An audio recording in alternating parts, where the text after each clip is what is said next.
en un altísimo porcentaje de niños víctimas de matoneo escolar, en un altísimo porcentaje, por no decir que en todos los casos, dando allí el margen de error y toda excepción a la regla y demás, pero en la mayoría y en casi todos los casos de niños víctimas de matoneo escolar, tenemos que ese niño convive con al menos una persona que lo maltrata desde antes que fuera matoneado en la escuela, en unos casos. Y en los otros, ese niño víctima de matoneo escolar convive en su casa con una persona sumisa. No sumisa con el niño, sumisa con su pareja, sumisa con algún vecino que le hace matoneo y la persona lo permite, sumisa con un compañero de trabajo. Es decir, en resumen, todo niño víctima de matoneo escolar o ha sido maltratado en su casa por uno de sus cuidadores o de las personas con las que convive, o es un niño que convive con una persona víctima de matoneo. Ya no llegamos a escolar, sino matoneo adulto, matoneo social. La pareja, un vecino, un compañero, autoridades, ¿sí?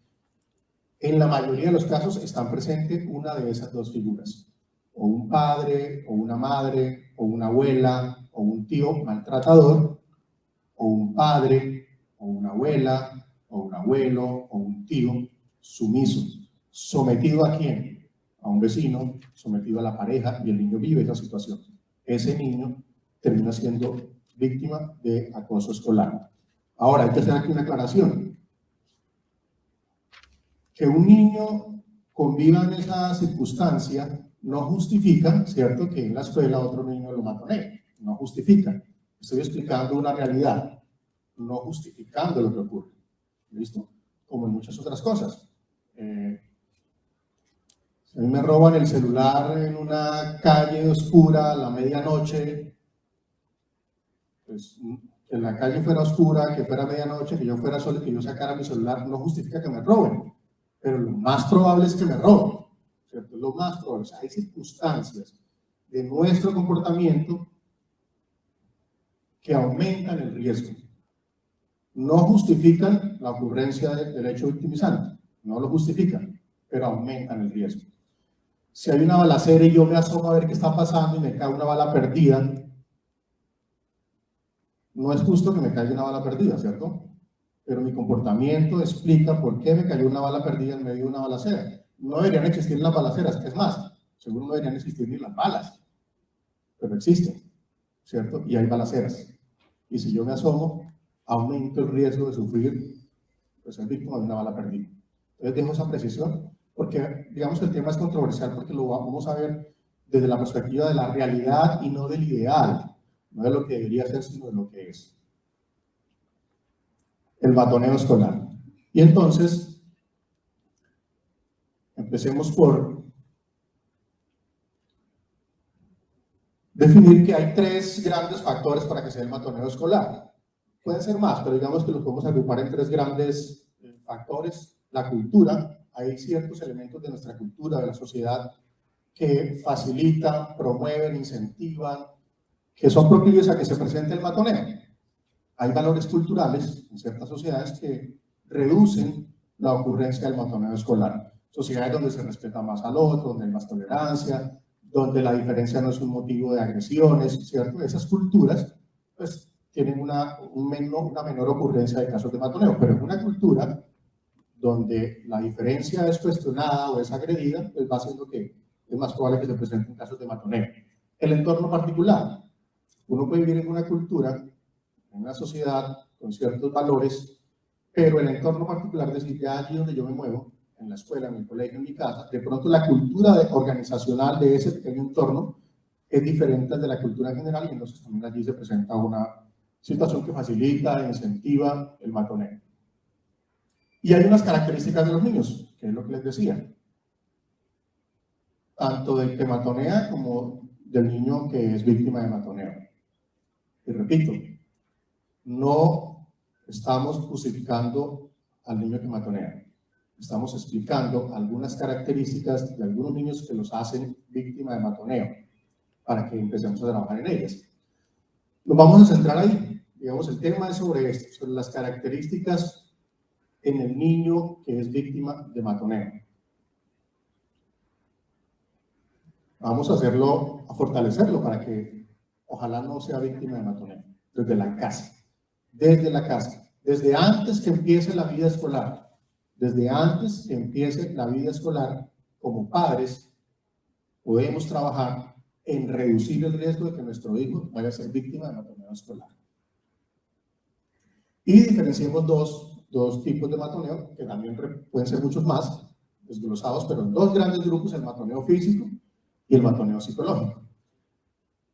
El matoneo físico, que es el material, el del golpe, ¿cierto? El de la agresión física, el del daño a elementos, al morral, parto los colores, le dan una lonchera, le tiro la comida, escondo, le robo los útiles. Y el psicológico, que es simplemente el de la burla, el de la agresión verbal, pero que no incluye ningún contacto físico, no incluye ninguna agresión material, ni al niño ni a los elementos del niño. En el caso del matoneo físico, se debe denunciar.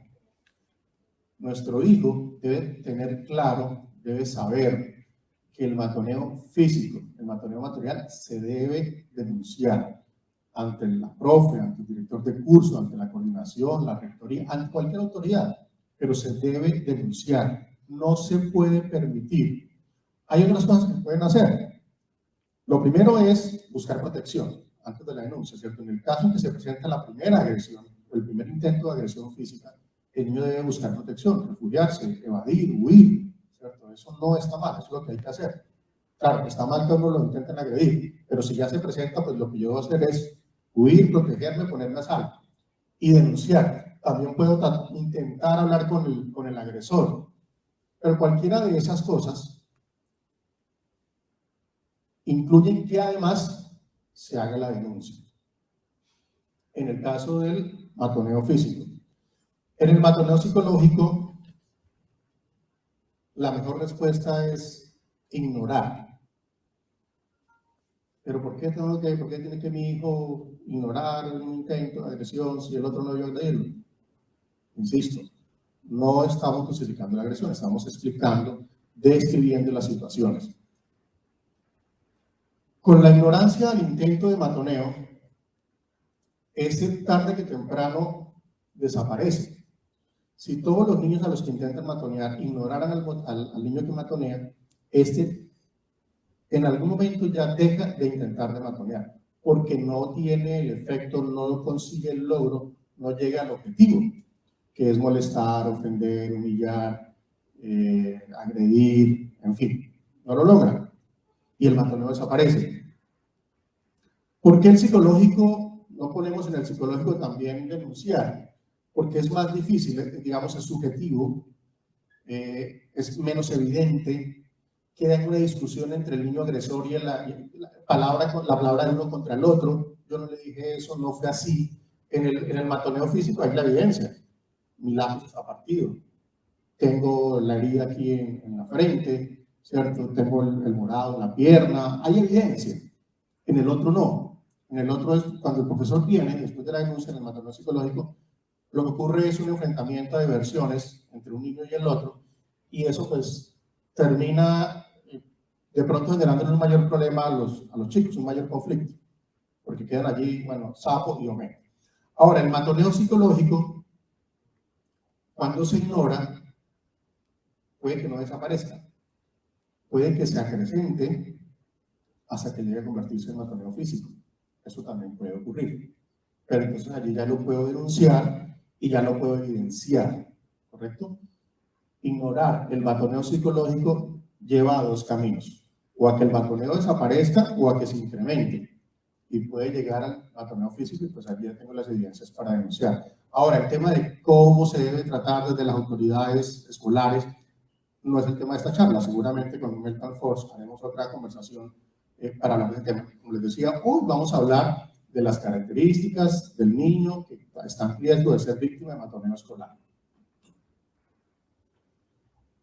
Para que un niño denuncie o ignore un caso de matoneo o un intento de matoneo, pues debe estar preparado, debe tener unas herramientas psicológicas, unas herramientas psicológicas que le permitan tener esa fortaleza para denunciar o para ignorar un caso de matoneo. ¿Y cómo se prepara un niño para poder ignorar un caso de matoneo psicológico o ser capaz de denunciar? Porque es que es difícil denunciar cuando tu victimario es una persona poderosa, en términos de que o es un niño más grande, es de 11 y el niño está en sexto, ¿cierto? ¿Cómo lo denuncio yo? Me matan la siguiente. Igual pasa con la vida adulta. Hay gente que no denuncia a la gente muy mala porque es que es muy mala, me mete en un problema peor. Se requiere una preparación para ser capaz de denunciar o para ser capaz de ignorar el intento de matoneo, de una ofensa. ¿Qué se requiere para esa preparación? Autoestima adecuada. Un niño con autoestima adecuada, y aquí viene una buena noticia, muy buena noticia, que también resuelve una polémica que seguramente algunos ya están pensando, y si no, lo iban a pensar al final. ¿Y por qué no trabajamos en que los niños no matoneen en lugar de trabajar en los que van a ser matoneados? La buena noticia es que un niño con buena autoestima es muy poco probable que sienta la necesidad de matonear. Es decir, trabajando para que mi hijo no sea matoneado, estoy trabajando para que mi hijo no sea un matoneador. Tienen el mismo origen. Tienen el mismo origen. Fallas en la autoestima. Entonces, para preparar a un niño, para reducir el riesgo de que sea matoneado, autoestima y modelo. Lo que les decía al comienzo. Un padre o un adulto que lo maltrata, lo convierte, el niño tiene dos caminos. El niño maltratado tiene dos caminos con respecto al matoneo. O sigue siendo matoneado porque aprende que una persona con más poder, con más fuerza, con mayor autoridad, lo puede maltratar. O el otro camino, sale o a vengarse, ¿cierto? Ese maltrato que recibe en la casa, o a hacer justicia de ese maltrato que le hagan en la casa. Puede verlo de cualquiera de las dos formas, pero el objetivo es el mismo, ¿cierto? Sale a matonear por venganza o por justicia, o sale a seguir siendo matoneado. Entonces el modelo, los papás, los abuelos, las personas que lo crían, las personas que conviven con él diariamente en la casa, son fundamentales. Entonces lo que vamos a ver de aquí en adelante, en la charla, son 10 minutos, es cómo mejorar la autoestima de nuestros hijos y cómo ser unos buenos modelos para nuestros hijos. Eso es en resumen el tema de la charla. ¿Cómo mejorar la autoestima? Fíjense que aquí en adelante ya casi no vamos a hablar de matoneo. De pronto ni mencionemos la palabra, porque el solo hecho de que mi hijo logre tener una autoestima adecuada y que tenga un buen modelo en casa, ya lo aleja bastante del riesgo de ser víctima de matoneo escolar. ¿Cómo mejorar la autoestima de nuestro hijo? Una de las principales cosas es el desarrollo de habilidades, de conocimientos, de destrezas, de experiencias, por profesiones o por ocupaciones, más bien por ocupaciones. Las dos ocupaciones, los dos tipos de ocupaciones que tienen mejor autoestima son los científicos y los deportistas de alto rendimiento. Fíjense lo opuestos que son. Unos que se dedicaron su vida para ser científicos, dedicaron su vida al conocimiento intelectual, mental, cognitivo, y los otros al desarrollo de habilidades físicas. Son las dos ocupaciones con menores problemas de autoestima, científicos y deportistas de alto rendimiento. ¿Qué tienen en común? Mucha preparación, mucho conocimiento, mucha destreza, muchas habilidades. Puede ser en un área específica, pero son personas que se sienten preparadas para enfrentar su mundo. Un científico y un deportista de alto rendimiento se sienten, independientemente de los resultados, pero se sienten preparados para enfrentar su mundo. Entonces, ¿cómo se desarrollan las habilidades o cómo se adquiere conocimiento, cómo se adquiere destreza? Haciendo. Hay otras formas, ¿cierto? Estudiando, observando, reflexionando, pero la más efectiva es haciendo.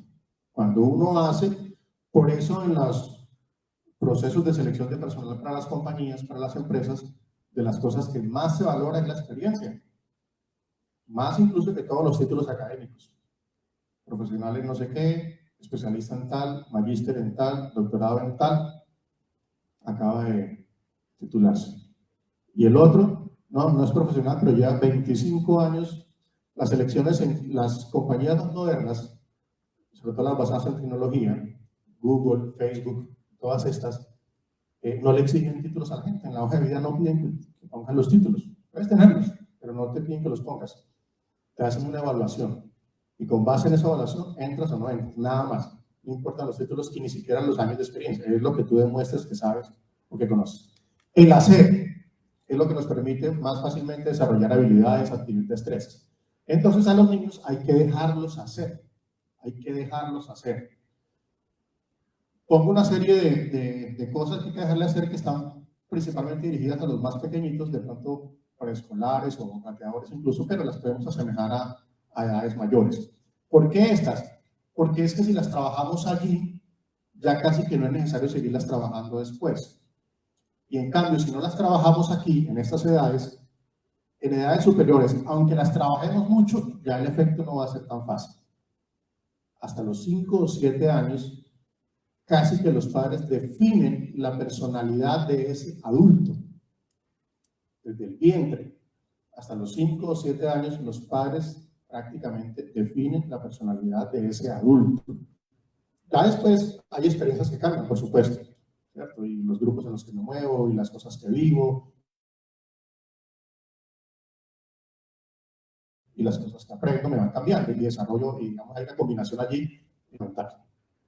Dejarle untarse, dejarle que se unte de barro, de pintura, de espuma, de afeitar, que se unte, juntarse con otros niños, iguales o diferentes, más grandecitos, más pequeños, de otra raza, de otro género, dejarlos juntarse. Es allí donde el niño adquiere muchísimas de las habilidades físicas y cognitivas que le van a servir para toda la vida. Para toda la vida. Es increíble lo que puede hacer una experiencia de un instante, de un segundo, de un minuto en un juego, puede marcar a un niño para el resto de su vida, a esa persona para el resto de su vida. Dejarlo moverse. Existen riesgos cuando un niño se mueve. Hay que controlar, hay que proteger el entorno, ¿cierto? Ponerle protectores a los tomacorrientes, ponerle una reja al balcón, ¿sí? O sea, hay que controlar el ambiente o el entorno para no controlar al niño. Al niño hay que dejarlo que se mueva, moverse, retirar los muebles, abrirle espacio para que se mueva. Ya más grandecito, pues dejarlo ir, donde el vecino, donde el compañerito, con todos los cuidados, ¿cierto?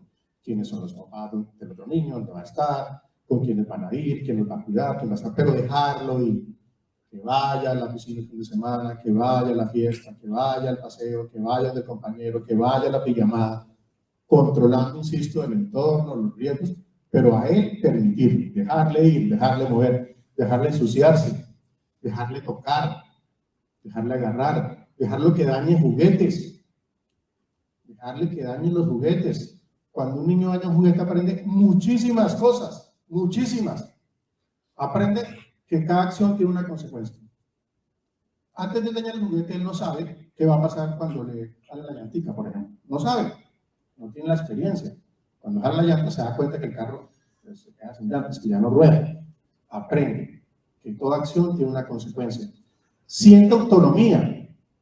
Es diferente a un niño que nunca lo dejan dañar un juguete, que se lo quitan cada vez que intenta dañarlo y ahora lo dejan dañar ya sin juguetes. Este niño se siente poderoso, se siente chacho, que él tiene poder, que tiene autonomía, el otro no, y eso va en favor de la autoestima.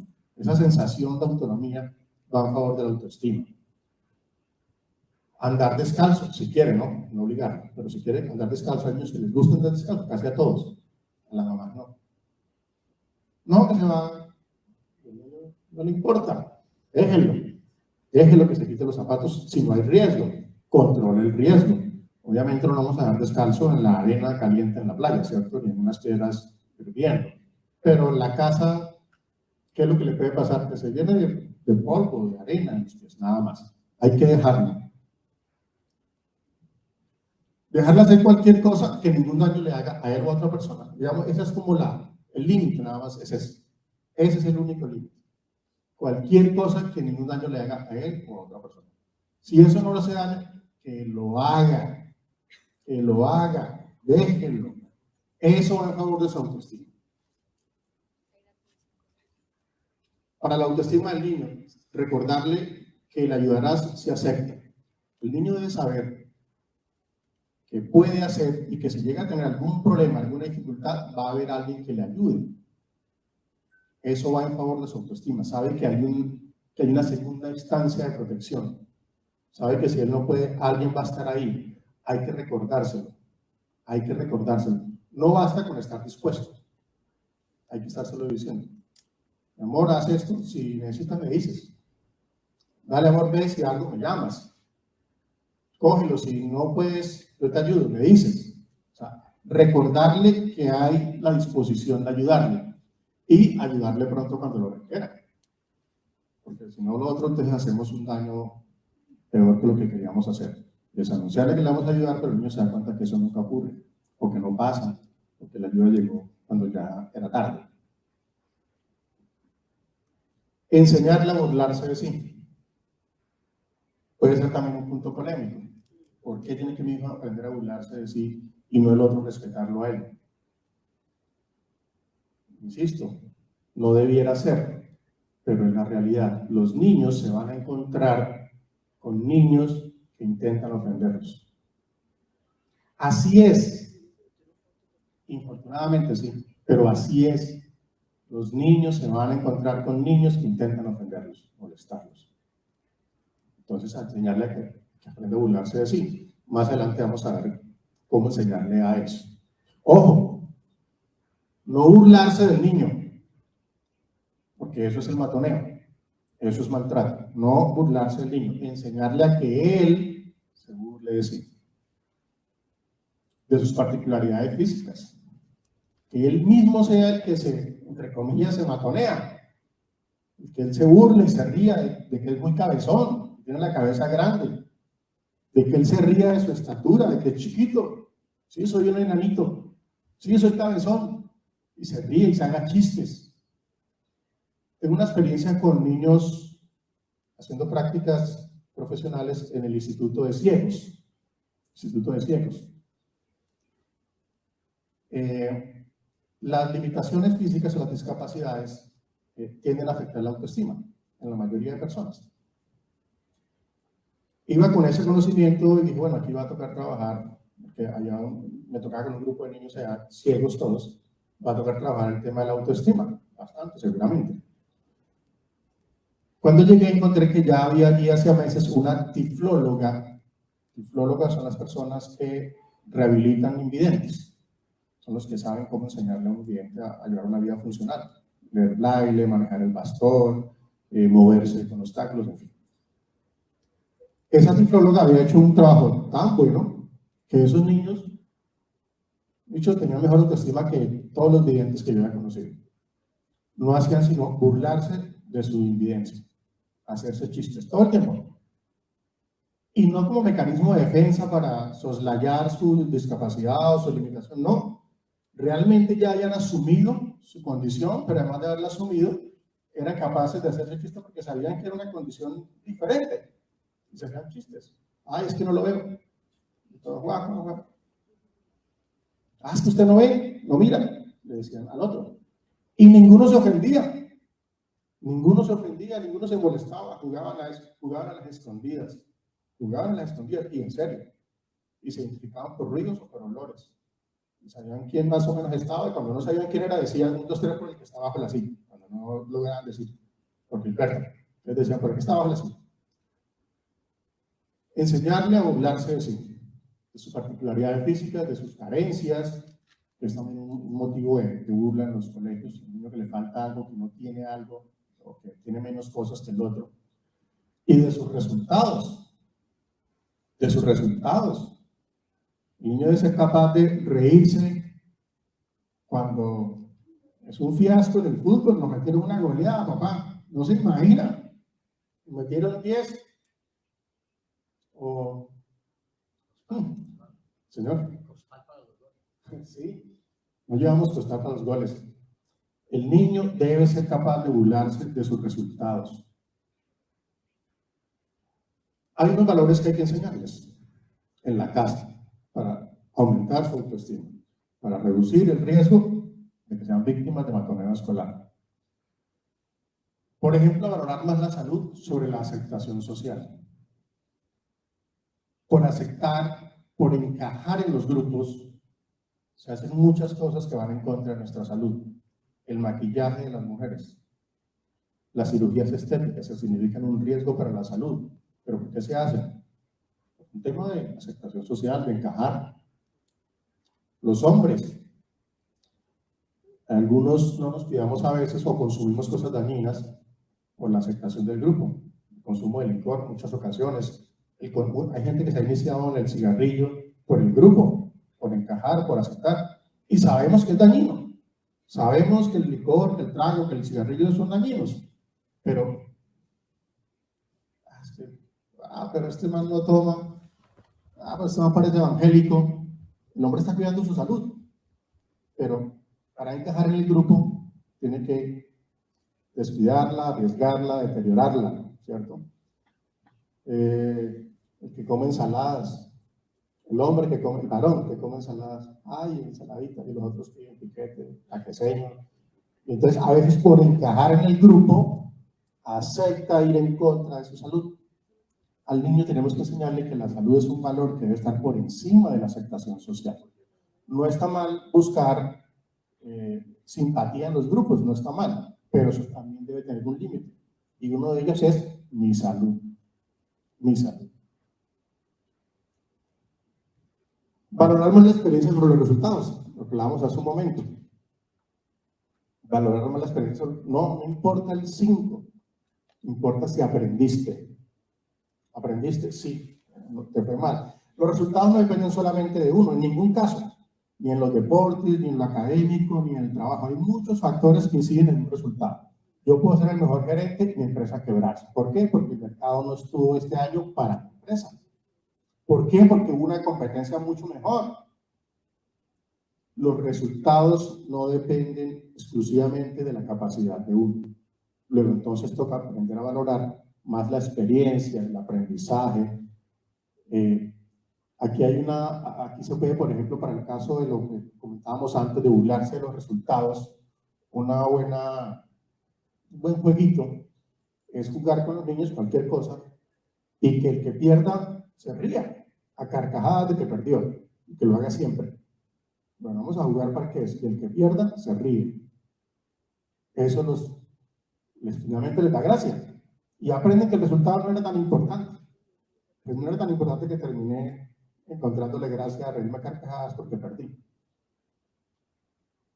Empoderarle, darle poder, y eso sí que es difícil, porque es que los padres entendemos que darle poder al niño es perder autoridad, y resulta que no. Ahora, entre otras cosas, la única función, o la más importante función de los padres no es ser la autoridad en la casa. La principal función de los padres con respecto a los hijos es hacerlos independientes. Es decir, los papás lo que tenemos que hacer es lograr que los hijos no nos necesiten, imagínense. Lo que tenemos que hacer es hacer que no nos necesiten.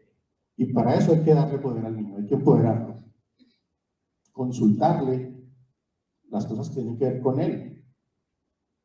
Negociar, dejarle decidir el corte de cabello, la ropa que se va a poner, la combinación.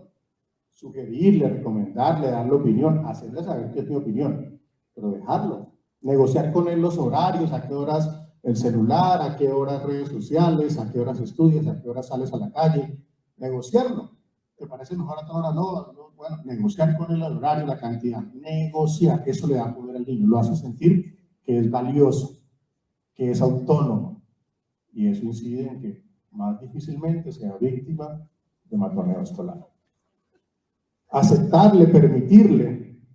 Aquí lo mismo, el límite es que no se haga daño ni le haga daño a otros. Eso es el límite. ¿Se quiere poner un piercing? Darle mi opinión. Contarle lo que yo sé. Pero que sea verdad, ¿no? No voy a decirle mentiras para que entonces cambie la decisión. No, lo que yo sé, mira, yo conozco estos casos, yo he leído que es, a mí me parece que eso, pero finalmente él debe tomar la decisión. empoderarle. En lugar de castigarle, que responda por las consecuencias de sus acciones. En lugar de castigarle, que responda por la consecuencia de sus acciones. Responder por una acción no es un castigo, es responsabilidad. Regó el jugo, que seque, ¿cierto? Que limpie. ¿Por qué le pego? ¿Por qué le pego? Cuando el adulto o cuando mi pareja riega el jugo, ¿le pego? No, no le pego. Mi hijo limpia. Es más, le limpio, ¿cierto? Al adulto le limpio sin problema. No, ay, mi amor, se te regó el jugo y le limpio. Pero al niño, este chino descuidado, no sé qué, tal cosa. ¿Quién es el descuidado? Un niño de 4 años que no sabe que si uno pone el vaso muy al borde, corre el riesgo de servir, o un adulto que no está pendiente que el niño no ponga el vaso en el borde. Ahora, recordarlo de la ayuda. Si él tiene que responder, pero dependiendo de sus capacidades, de pronto necesita ayuda también en la responsabilidad también necesita ayuda. Rompió el vidrio de la vecina con el balón. Tiene que pagarlo. Pero el valor supera lo de la semana, lo de la mesada, pues póngalo en la mesada y yo le pongo el resto. Le ayudo, pero él responde por las acciones. Trátale como quieres que le trate a alguien desconocido. Miren, que nadie me toque a mí, pero yo sí le casco con todo, con el cable, con la tabla, con la plancha, con lo que tengo a la mano, pero que nadie me lo vaya a tocar, ¿no? Al niño hay que tratarle como uno quisiera que le tratara a un desconocido, ni más ni menos, con respeto, con cuidado, con atención. ¿Cuántos profesores no reciben insultos, madrazos, rectores, porque hay un rector, profe bienvenido, por los papás que exigen que no les toquen a sus hijos, que ni siquiera los regañen, pero ellos en la casa le dan con todo, pero que el profe ni siquiera le llame la atención. Es que él no es su hijo, es que él no es su hijo. No, al niño hay que tratarlo como quisiéramos que le tratara a alguien desconocido. Y pasamos a la otra parte, modelos. ¿Cómo ser un buen modelo para nuestros hijos? Porque decíamos, su comportamiento depende mucho de qué es lo que ve en la casa. Pedir ayuda o pedirle ayuda. Si yo le digo al niño, mi amor, si tienes un problema en el colegio, pídele ayuda a un profesor, pero él ve que cuando yo tengo problemas yo no pido ayuda, él no aprende eso. Puedo decírselo 10.000 veces, porque no sabe primero cómo se hace, o segundo no cree que eso sirva, porque dice, no, dice que pide ayuda, pero yo nunca veo que ella llame a la policía cuando el vecino o cuando el papá la maltrata. O sea, prepararse, estudiar, formarse. Un niño no tendrá el hábito de la lectura si no nos ve leyendo. Un niño no tendrá el hábito por aprender, por conocer cosas nuevas si no nos ve a nosotros también queriendo conocer, formarnos, prepararnos. Un niño no va a querer probar una comida nueva si nosotros siempre pedimos lo mismo y nos negamos a probar otras cosas. El niño aprende de lo que hacemos, no de lo que le digamos. Le podemos decir 100.000 veces una cosa. Si hacemos una sola vez la contraria, así es como va a actuar. Así es como va a actuar, como nos ve.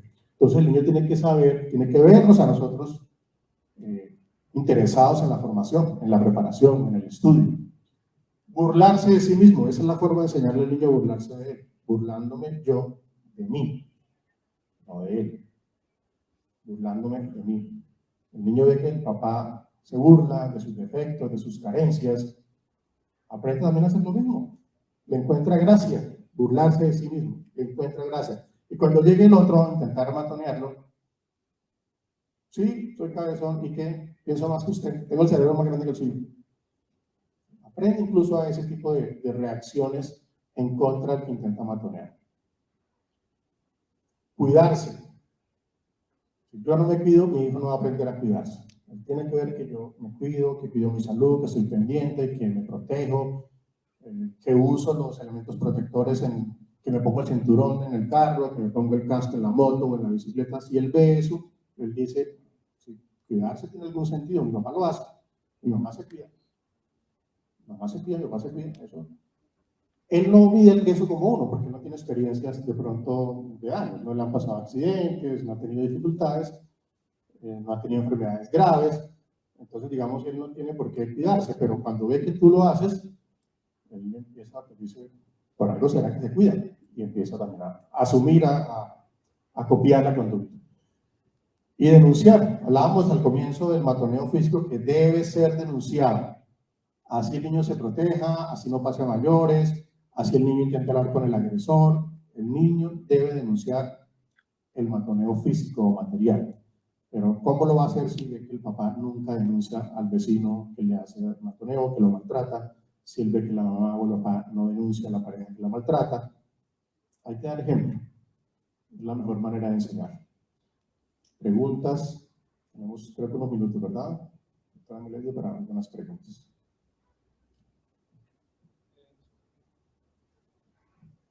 Gracias.